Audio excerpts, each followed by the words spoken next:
Kali ini, aku akan ngebahas tentang satu kasus kriminal yang terjadi pada tanggal 1 Februari 2008 di Cockeysville, Baltimore County, Maryland, Amerika Serikat. Bagi orang lain, 1 Februari 2008 adalah hari biasa. Semua aktivitas dilakukan seperti biasanya.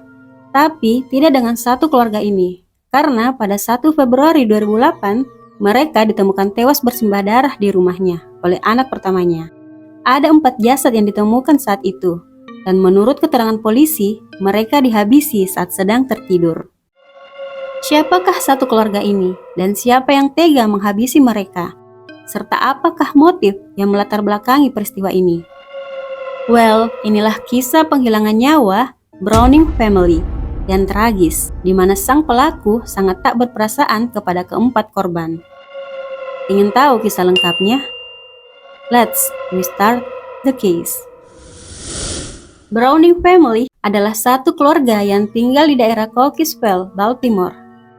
Browning Family terdiri dari seorang ayah dan ibu, serta memiliki 3 anak laki-laki. Sang kepala keluarga bernama John W. Browning, berusia 45 tahun, dan istrinya bernama Tamara, 44 tahun. Anak pertama mereka bernama Nicholas Wagner Browning, berusia 15 tahun. Anak kedua mereka, Gregory, 13 tahun, dan si bungsu Benjamin yang berusia 11 tahun. Di mata orang-orang, Browning Family adalah keluarga yang sempurna dan terpandang. John Browning adalah seorang pengacara sukses dan merupakan seorang pembina pramuka.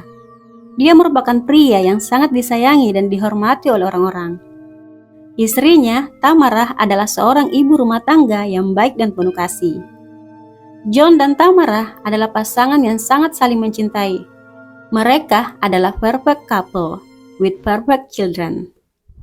Mereka membesarkan anak-anak mereka dengan penuh kasih sayang dan perhatian. Selain itu, anak mereka juga merupakan anak berprestasi. Nicholas, si anak pertama, bersekolah di SMA Dulaney, yang merupakan salah satu sekolah terbaik yang ada di daerahnya.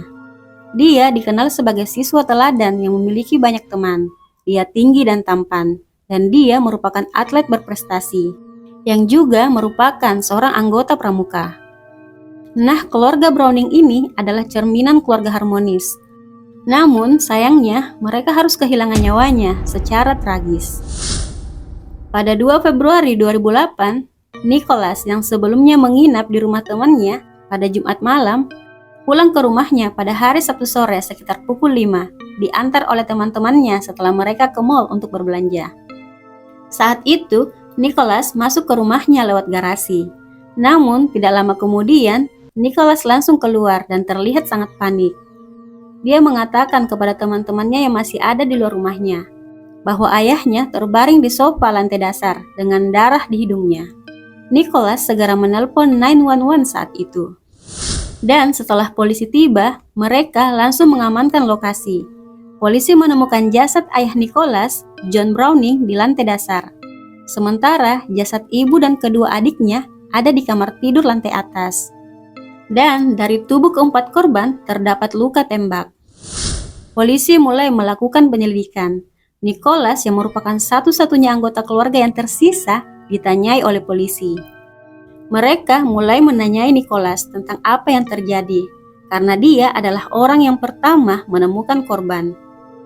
Saat itu, Nicholas mengatakan bahwa kemungkinan ada perampokan yang berujung penghilangan nyawa, karena saat dia tiba di rumahnya setelah menginap di rumah temannya, pintu ke garasi rumahnya sudah dalam keadaan terbuka. Namun, polisi yang mengecek kondisi rumah keluarga Browning menemukan tidak adanya bagian yang rusak, baik pintu atau jendela di rumah tersebut. Itu menandakan bahwa tidak ada orang yang memaksa masuk. Barang-barang berharga di rumah tersebut pun tidak ada yang hilang. Alasan perampokan pun terbantahkan. Menurut polisi, kemungkinan besar pelaku adalah orang yang memiliki kunci rumah, atau pelaku dikenali korban, karena tidak adanya kerusakan yang ditemukan di rumah. Nicholas yang tidak menunjukkan ekspresi apapun setelah menemukan seluruh keluarganya tewas, dibawa ke kantor polisi untuk dimintai keterangan lebih lanjut. Jam demi jam berlalu, dan setelah banyaknya pertanyaan yang diajukan pada Nicholas, serta keterangannya yang tidak sesuai dengan kenyataan, Karena rupanya bukan hanya Nicholas yang diwawancarai saat itu. Ternyata temannya juga ikut diwawancarai. Dan ada beberapa hal yang tidak sesuai dengan ucapan Nicholas. Nah, setelah diminta untuk jujur, akhirnya Nicholas mengakui sesuatu yang akan membuat orang-orang syok. Dia mengatakan bahwa sebenarnya dialah yang telah menghabisi seluruh keluarganya. Begini kronologinya. Pada Jumat malam tanggal 1 Februari 2008, menurut temannya, Nicholas yang ingin nginep di rumah temannya kembali ke rumahnya saat tengah malam. Sebelumnya, dia telah meminta salah satu adiknya untuk membuka pintu yang ada di garasi agar dia bisa masuk nanti. Nah, saat dia tiba, ayah ibunya serta adik-adiknya telah tertidur.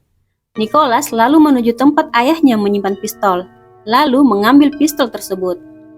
Orang pertama yang dia tembak adalah ayahnya yang sedang tertidur di sofa lantai bawah. Saat itu, dia menembak tepat di kepala ayahnya. Setelah itu, dia menuju lantai atas. Dia menuju kamar ibunya, lalu menembaknya.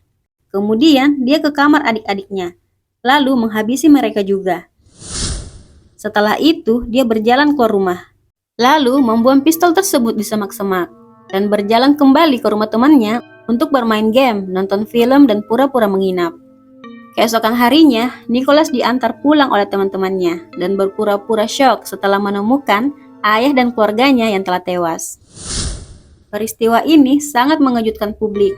Bagaimana bisa seorang anak tega menghabisi seluruh keluarganya? Orang-orang bertanya-tanya sebenarnya apa yang terjadi sehingga Nicholas memutuskan untuk melakukan tindakan keji tersebut pada keluarganya. Nicholas mengatakan bahwa dia mengakhiri hidup ayahnya karena dia berselisih dengan ayahnya. Ayahnya kasar, suka marah dan membentaknya di depan teman-temannya.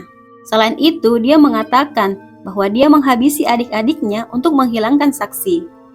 Tapi, apa yang dikatakan Nicholas itu berbanding terbalik dengan apa yang telah ia katakan pada teman-temannya di bus beberapa bulan sebelum peristiwa mengerikan itu terjadi.